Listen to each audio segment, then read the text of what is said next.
Friday afternoon, February 10th, 2023. Continuing my analysis of this book I wrote, The Best Gloves on the Baseball Field, Baseball's All-Time Defensive Player Matchups.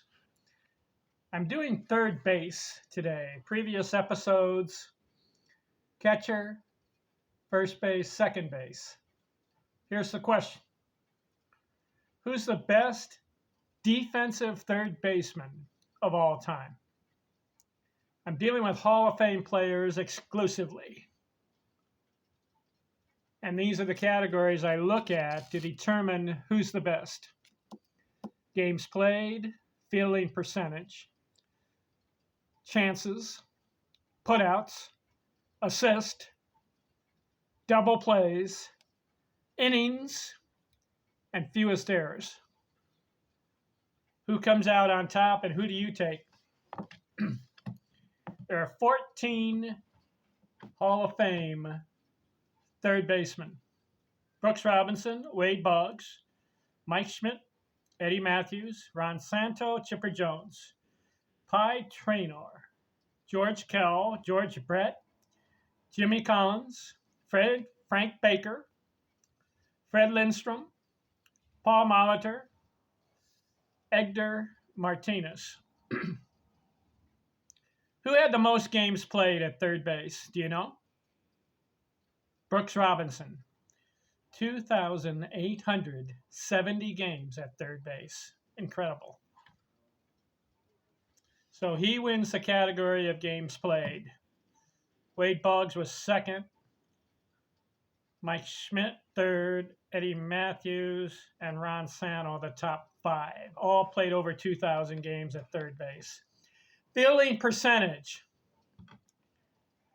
Who had the best fielding percentage among third basemen in the Hall of Fame all time? Defensively. Brooks Robinson, .971. George Kell was second. Wade Boggs, Fred Lindstrom, and Eddie Matthews at top five. 971 fielding percentage for Brooks Robinson. How about chances? Who had the most chances at third base? Brooks Robinson, 9,165 chances. Very interesting. But what I want to do is, these 14 players, I want them to play all the same number of games as Brooks Robinson. Let's see what percentage they came out with in their career on the stat line. So Brooks Robinson played 2,870 games. If they all 14 play the same in number, does Brooks Robinson come out with the most chances? No. According to my analysis, if Jimmy Collins, how many games did he play? He played 1,683. So if we add up 1,187 more games, so now that Jimmy Collins has played 2,870 games, how many chances would he have presupposed fictionally come out with? I did the math. According to his career, he averaged 3.9 chances per game, which is the highest. He would have come out with 11,168 chances if he played the same number of games as Brooks Robinson. That would have beat Brooks Robinson, who in all those games he played had 9,165 chances. So Jimmy Collins wins the presupposed chances. How about that? How about putouts? Who wins that? Who had the most putouts?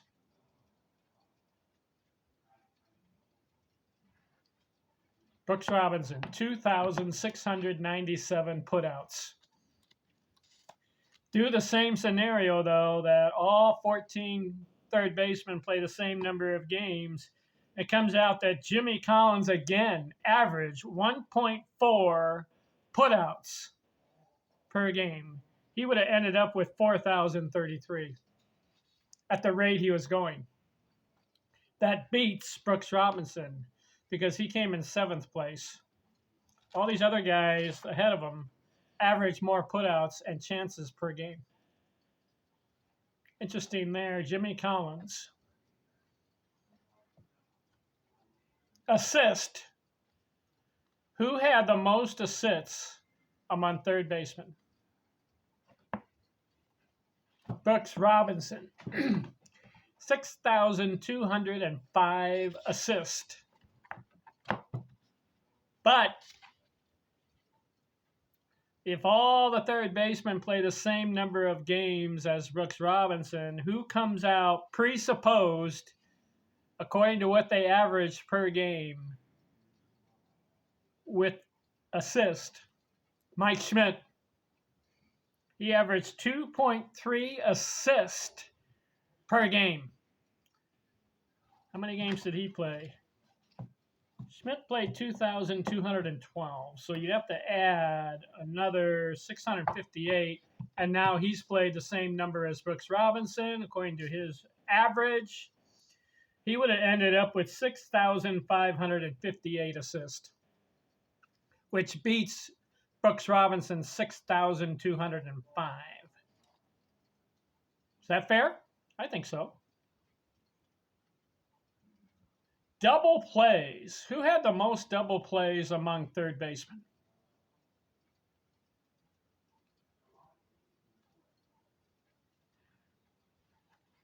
Third baseman double plays. Brooks Robinson again, 618. Well, he's played the most games.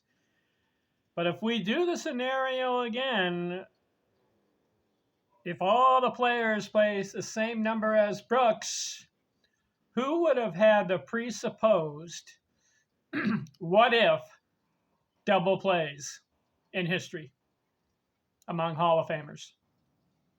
Paul Molitor. How many games did he play at third base? Not that many, 791. So you got to add 2,079 more games for Paul Molitor, but he was averaging .24 double plays per game. He would have ended up with 683 if he played the same number of games as Brooks Robinson. Brooks had 618, so Molitor would have beat him. Robinson came in 2nd place on a double play, so he was outstanding. Innings. Well, we already know that Brooks Robinson has the most innings at third base. Listen to this. He played 25,035 innings. Third base. Fewest errors. This is interesting. Who had the fewest errors at third base? Edgar Martinez had 78 errors at third base, but he only played 564 games.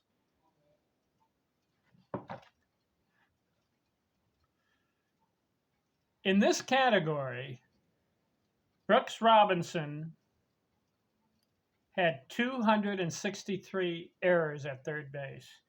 No matter what the other 18 got or the other 13 third basemen did, they didn't catch Robinson because Robinson had the best percentage of fewest errors at third base, .09. He had 263. The next closest would have been George Kell. He would have had 283 if he played all those games too, because his average was .10. Robinson wins that one. I guess Brooks Robinson is far and away the best third baseman of all time. Would you agree with me? I mean, it's not even close. Some other guys. Let's see. I did this. Did the ranking.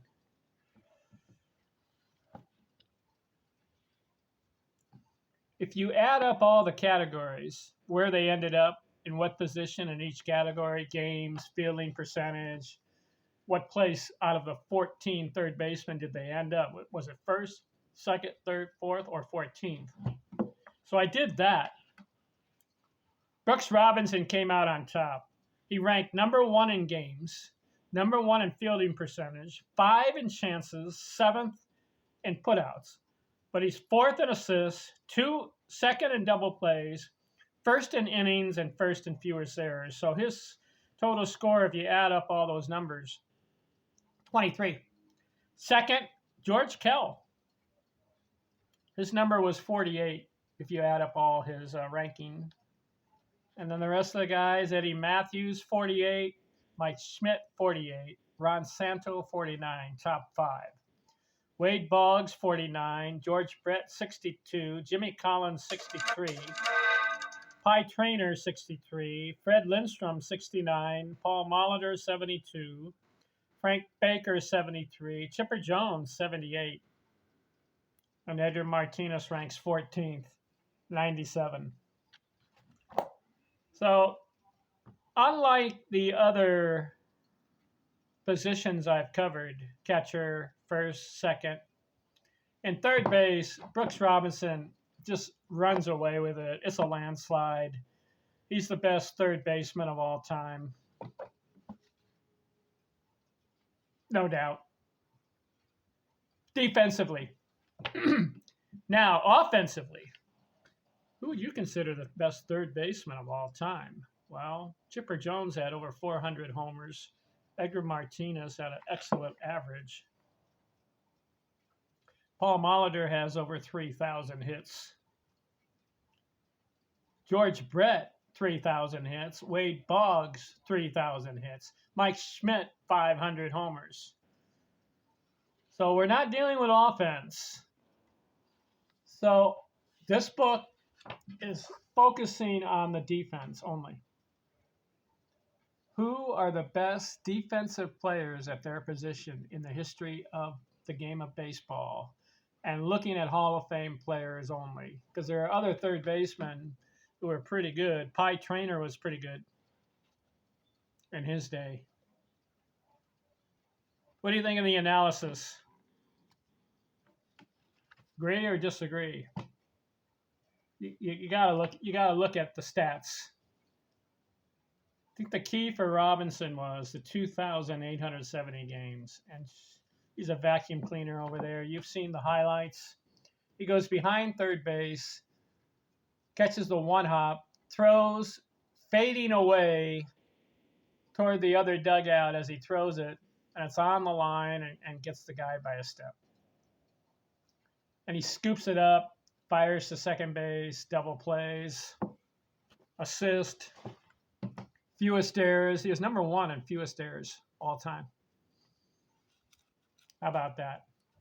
All right, that covers third base. We'll get to shortstop next.